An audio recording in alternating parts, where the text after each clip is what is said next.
Bismillahirrahmanirrahim. Assalamualaikum warahmatullahi wabarakatuh. Waalaikumsalam warahmatullahi wabarakatuh. Alhamdulillahirabbil alamin.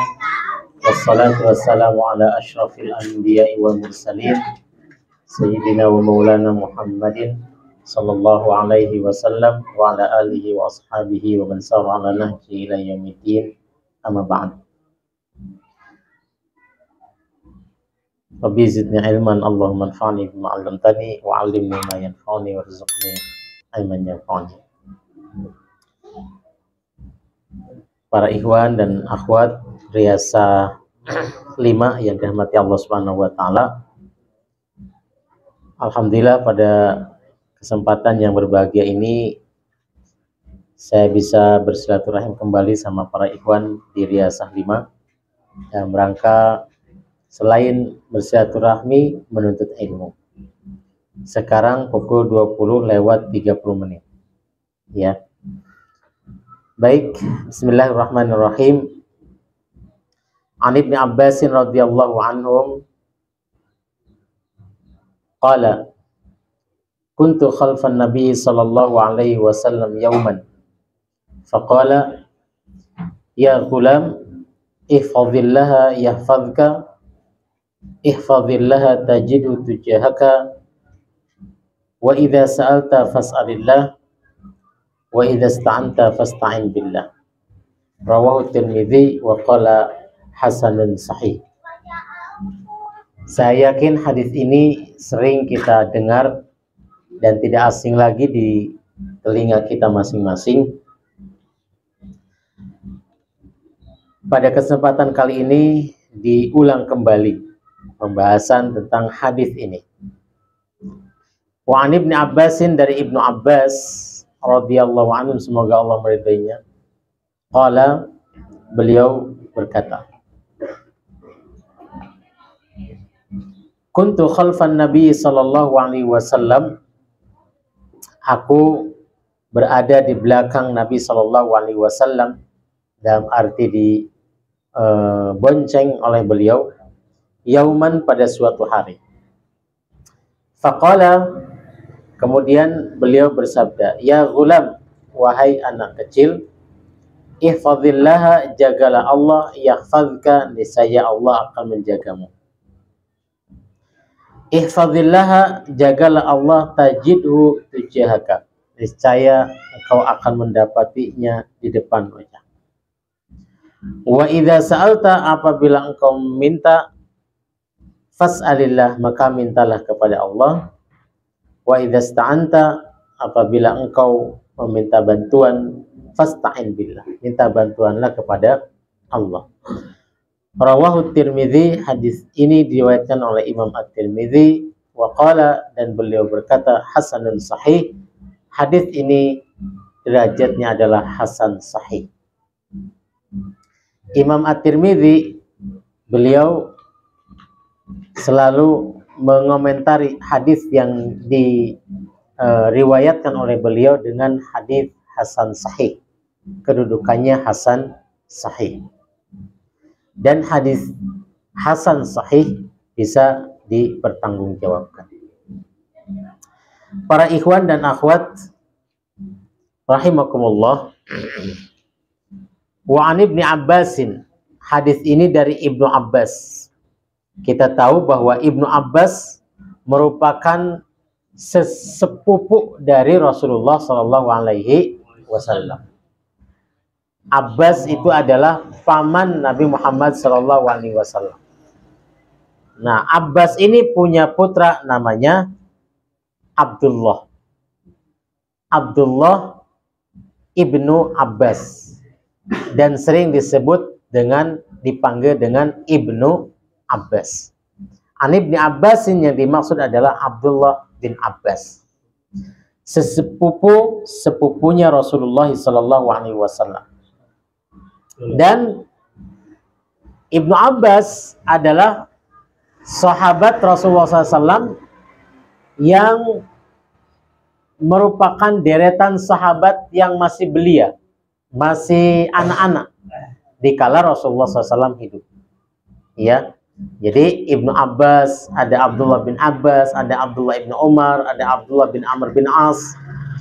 Itu adalah sahabat-sahabat belia di kala Rasulullah SAW masih hidup. Dan setelahnya nanti justru akan menjadi ulamanya para sahabat. Para ikhwan dan akhwat azanillahu wa iyyakum. Hadis ini menjelaskan bagaimana perhatian Rasulullah SAW dalam memberi nasihat. Nasihat itu sangat penting. Bahkan dari satu orang kepada orang lain. Di antara kita saling menasehati. Tawassaw bil haqqi wa tawassaw bis sabr. Kita harus saling nasihat menasehati dalam kebenaran dan kesabaran. Ta'awanu 'alal birri wat taqwa wa la ta'awanu 'alal itsmi wal 'udwan. Jadi kita hidup di muka bumi ini sudah dipastikan sangat tergantung kepada orang lain karena makhluk sosial. Termasuk dalam hal mengontrol kehidupan kita. Tidak mungkin kita bisa mengontrol diri sendiri, melainkan kita perlu dikontrol orang lain. Maka disinilah perlunya saling nasihat menasehati antara satu ikhwan dengan ikhwan yang lainnya. Maka Rasulullah SAW menjadikan sebuah hak muslim dari muslim yang lainnya, yaitu apa? Menasehati. Fa idzastansahaka fansahhu.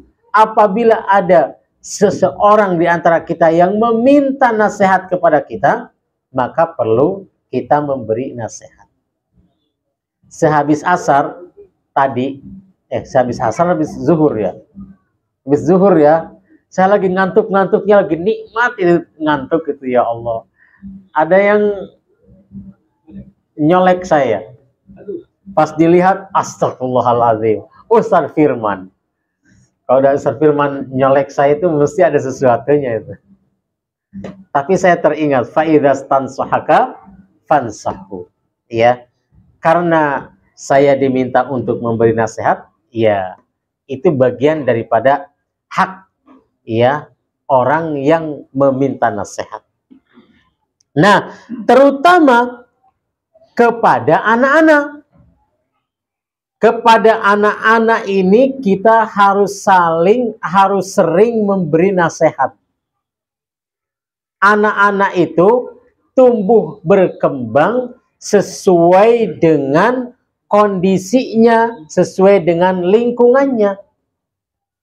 Kalau dalam satu lingkungan itu anak sering dinasehati, sering diarahkan dan lain sebagainya, saya yakin insya Allah anak itu akan tumbuh berkembang dengan baik.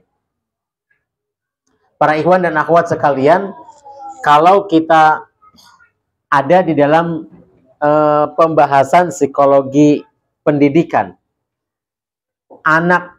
karakter anak itu bisa dibentuk awalnya di 3 tempat. Sekarang bertambah menjadi 4 tempat. Yang pertama jelas untuk membentuk karakter anak adalah keluarga. Orang tua sendiri.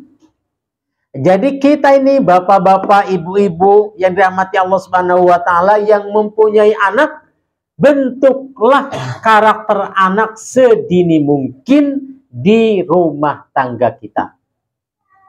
Karena baik buruknya anak itu tergantung bagaimana dalam keluarga itu dibentuk karakternya.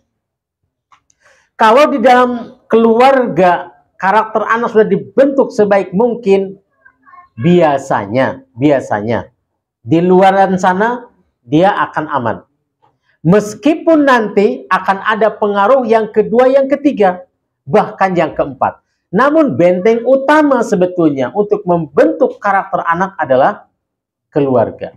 Maka rumah itu menjadi madrasatul ula, ya, tempat pembelajaran pertama bagi anak, ya, dalam keluarga, orang tuanya. Maka pantas Rasulullah SAW bersabda, kullu mauludin yuladu 'alal fitrah. Anak itu lahir dalam kondisi fitrah, namun orang tuanya lah yang akan merubah. Apakah dia akan tetap berada dalam fitrah atau dia berubah? Mau jadi Yahudi, mau jadi Nasrani, atau mau menjadi Majusi. Jadi Bapak Ibu yang nanti Allah Subhanahu wa taala, siapa pembentuk karakter pertama anak? Siapa? Orang tua, Bapak Ibu semuanya. Ya. Bapak Ibu semuanya yang membentuk karakter anak. Dan Rasulullah SAW sudah mencontohkan ini. Rasulullah itu membentuk karakter untuk anak-anaknya. Sehingga jadilah Ibunda Fatimah. Sehingga jadilah Ibunda Ruqayyah. Sehingga jadilah Ibunda Zainab. Luar biasa. Kalau laki-laki semuanya meninggal ya sejak belia. Dan pendidikan beliau itu tidak berhenti sampai pada anak-anaknya, melainkan berimbas kepada para sahabatnya, termasuk sepupunya ini Ibnu Abbas, sehingga nantinya menjadi para ulama dan nantinya menjadi penyebar kebenaran sampai akhirnya Islam tersebar di muka bumi ini. Ini nih pendidikan Rasulullah SAW. Maka sekali lagi, yuk kita bentuk karakter anak sedini mungkin yang berawal dari keluarga. Yang kedua, sekolahan. Sekolahan itu hanya beberapa persen saja. Tetap saja yang paling utama adalah keluarga. Yang membentuk karakter berikutnya adalah masyarakat. Dan ini biasanya tergantung apakah anak lebih condongnya. Ini awal dari keluarga nih. Condongnya dalam pembentukan. Kalau dia karakternya positif, dia akan mencari teman-teman yang sejalan, sepemikiran dengannya. Syukur-syukur anak kita ya berteman dengan teman-teman yang baik yang bisa mengarahkan kepada kondisi yang baik. Namun tidak sedikit justru di masyarakat inilah anak-anak kita itu banyak terpengaruh dan akhirnya membawa pengaruh ke rumahnya masing-masing. Waliyadzubillah. Dan yang lebih parah lagi Bapak Ibu semuanya adalah yang keempat, yaitu cyber. Di zaman canggih, di zaman teknologi, di zaman apalagi sekarang nih, digital, Masya Allah. Internet, media sosial, masing-masing anak kayaknya, masing-masing anak nih kayaknya gak ada yang gak terbebas dari yang namanya handphone. Bener gak kira-kira? Bu, bener gak Bu? Betul. Dibenarkan semuanya. Anak-anak kita bahkan bebas berselancar di dunia itu. Yang namanya sudah berselancar di dunia itu ya antara hak dan batil, antara benar dan salah, antara yang baik dan yang buruk. Kuat-kuatan di situ. Dan justru fakta membuktikan bahwa banyaknya masalah-masalah yang muncul, banyaknya perkara-perkara yang negatif justru dari situ. Media sosial awalnya kenalan, akhirnya ketemuan, akhirnya Masya Allah kan wa ma lam yasha lam yakun. Maka pantas kalau setiap lembaga pendidikan khususnya pesantren ya membuat peraturan anak tidak boleh membawa handphone. Namun ternyata berjalannya waktu meskipun dari awal sudah diinformasikan anak tidak boleh membawa handphone. Membawa handphone disita. Sudah disita, orang tuanya datang. Ustadz, nggak boleh gitu dong. Serahkan, ini milik saya. Sudah diserahkan, dikirain mau dipegang terus sama orang tua. Diserahkan lagi ke anaknya. Astagfirullahaladzim. Nah, maka para ikhwan azanillahu wa iyyakum, Rasulullah SAW sudah memberikan contoh, berilah nasihat, bentuk karakter anak itu sedini mungkin, dan ingat bahwa pembentuk karakter pertama adalah orang tua. Ini yang pertama. Yang kedua, ihfazillaha yahfazka. Apa yang dimaksud dengan menjaga Allah di sini? Ihfaz awamirahu wamtathilha wantahi an nawahihi yahfazka fi taqallubatika wa fi dunyaka wa akhiratika. Ini yang dimaksud. Apa yang dimaksud ihfazillah? Jagalah Allah. Yang dimaksud adalah ihfaz awamirahu wamtathilha wantahi an nawahihi. Laksanakan seluruh apa yang telah diperintahkan oleh Allah. Itu yang dimaksud dengan ihfazillah. Jagalah Allah. Apa iya jagalah Allah? Maksudnya Allah dijaga. Apa? Allah tidak perlu jagaan kita. Kita mau menjaga, mau enggak, Allah tetap berada pada posisinya hiyal ulia. Apa yang dimaksud dengan ihfazillah? Yang dimaksud adalah laksanakan seluruh perintah Allah dan jauhi segala larangan-larangannya. Ini yang dimaksud. Ada perintah Allah, laksanakan semaksimal mungkin. Ada larangannya, jauhi semaksimal mungkin. Saya mau bertanya nih kira-kira. Larangan kita meninggalkan larangan Allah dengan kita melaksanakan perintah Allah. Kira-kira mudahan mana? Mudahan melaksanakan perintah Allah atau mudahan menjauhi larangan Allah? Aduh, kayaknya kedua-duanya berat ya. Sekarang pertanyaan dirubah nih. Mudahan melaksanakan perintah Allah atau mudahan melaksanakan larangan Allah? Mudah melaksanakan larangan Allah. Larangan Allah, bener. Mudah banget tuh melaksanakan larangan Allah. Tetapi justru di sini disebutkan kita harus berupaya melaksanakan perintah Allah dan berupaya meninggalkan larangan Allah. Ya. Ini yang dimaksud dengan ihfazillah. Yahfazka fi taqallubatika wa fi dunyaka wa akhiratika.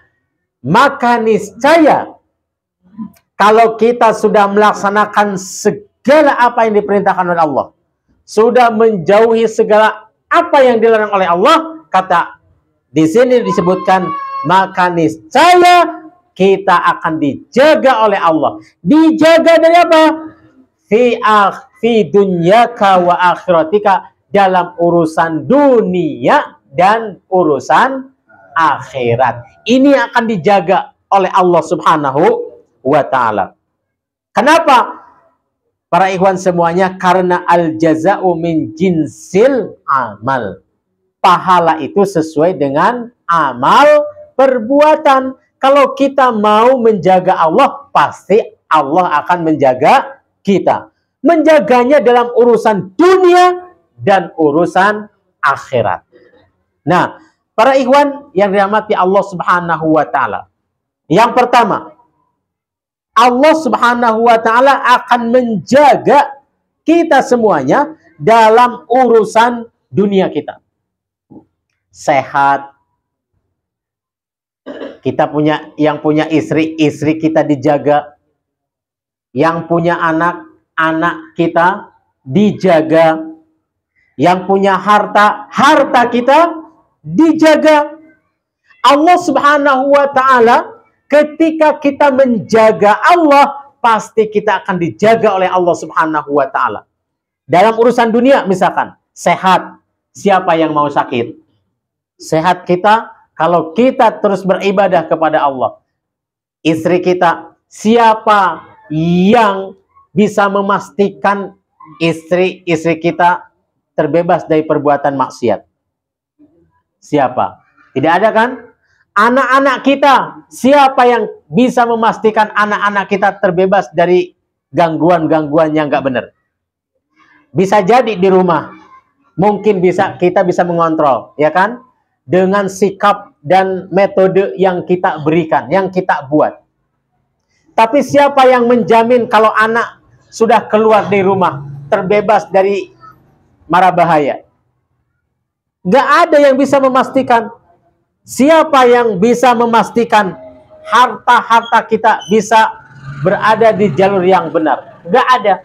Maka dengan itu para ikhwan a'azzani Allah wa iyyakum, ihfazillah, jagalah Allah, maka Allah akan menjaganya. Dengan cara apa? Allah Subhanahu wa taala akan mengutus malaikatnya. Lahu mu'aqibatun min baini yadayhi wa min khalfihi yahfazunahu min amrillah. Allah Subhanahu wa taala akan mengutus malaikatnya dari depan, dari belakang. Tugasnya apa? Menjaga orang itu min amrillah, sesuai dengan perintah Allah Subhanahu wa taala. Jadi ketika kita menjaga Allah, Allah mengutus malaikat untuk menjaga kita, menjaga istri kita, menjaga anak-anak kita, menjaga harta kita. Ini yang sifatnya duniawiyah, dijaga oleh Allah Subhanahu wa taala sesuai dengan perintah Allah Subhanahu wa taala kepada malaikat. Lahu mu'aqibatun min baini yadayhi wa min khalfihi yahfazunahu min amrillah. Jadi kita ini, kalau kita menjaga Allah, Allah mengutus malaikatnya khusus untuk menjaga kita, khusus untuk menjaga keluarga kita, khusus untuk menjaga harta kita. Maka para ikhwan azani Allah wa iyyakum, kalau kita perhatikan antara si kaya dan si miskin. Ini jam berapa ini? Masih ada waktunya. Orang miskin itu, orang miskin, ini kita melihat dari sisi keutamaan. Keutamaan si kaya dan si miskin. Kita sering melihat orang dari sisi hartanya itu miskin. Tapi kok melihat anak keturunannya kadang soleh dan soleha. Benar nggak kira-kira? Bu, benar nggak Bu? Ini ke dalam kedengeran nggak? Kedengeran ya? Benar nggak Bu kira-kira? Ngelihatnya sih orangnya dari sisi duniawi ya miskin. Biasa-biasa, miskin lah, miskin. Tapi anak-anaknya penurut. Kalau belajar tekun gitu ya. Ini Masya Allah. Para ikhwan azani Allah wa iyyakum, boleh jadi tekunnya anak, penurutnya anak, yang mungkin dianggap oleh kita soleh dan solihah, itu boleh jadi karena apa? Orang tuanya, dia meskipun tidak mampu dari sisi harta, tetapi dia miskin, dan dengan kemiskinannya dia gunakan zikir kepada Allah dan memohon kepada Allah sehingga Allah mengabulkan permohonannya. Boleh jadi anak itu salih dan salihah disebabkan karena orang tua yang miskin, yang dia selalu berzikir dan memohon kepada Allah Subhanahu wa taala sehingga Allah mengabulkan. Ini luar biasa. Sekarang si kaya gak sedikit juga yang anaknya, orang tuanya kaya raya, berkecukupan, punya posisi, anaknya juga sama. Pinter, bahkan lebih pinter dari orang tuanya, lebih kaya dari orang tuanya, ya kan? Dan itu boleh jadi. Kondisi anak seperti itu disebabkan karena harta si kaya tadi disalurkan di saluran-saluran yang dibenarkan oleh Allah Subhanahu wa taala, sehingga apa? Sehingga setiap harta yang dikeluarkan berimbas kepada putra-putrinya. Maka ihfazillaha yahfazka. Karena apa? Lahu mu'aqibatun min baini yadayhi wa min khalfihi yahfazunahu min amrillah. Yang kedua adalah Allah Subhanahu wa taala akan menjaga dalam urusan akhiratnya. Artinya apa? Allah akan menjaga dia sehingga tidak terkena berbagai kerasukan, kerancuan pemikiran. Terhindar dari akidah-akidah yang tidak benar. kesyirikan, subhat, dan lain sebagainya. Apalagi di zaman saat ini. Namanya Ghazwul Fikri. Kadang di pagi hari dia menyatakan mukmin, di sore hari sudah kafir. Di sore hari mukmin, di pagi harinya kafir. Gak sedikit yang seperti itu. Namun dia yang ihfazillah yahfadka. Dia dijaga oleh Allah Subhanahu wa ta'ala dari hal-hal yang demikian. Maka suatu ketika ada Nabi Musa dan Nabi Harun. Ketika diperintahkan oleh Allah, idhaba ila fir'auna innahu tagha. Pergi kalian berdua, wahai Musa, wahai Harun, ke Fir'aun yang sombong itu. Apa kata Nabi Musa dan Nabi Harun? La takhafa inna nakhafu. Sesungguhnya kami khawatir terhadap Fir'aun. Namun apa kata Allah Subhanahu wa ta'ala? La takhafa innani ma'akuma asma'u wa ara. La takhafa innani ma'akuma asma'u wa ara. Kalian berdua jangan takut, jangan khawatir. Sesungguhnya kami bersama kalian berdua.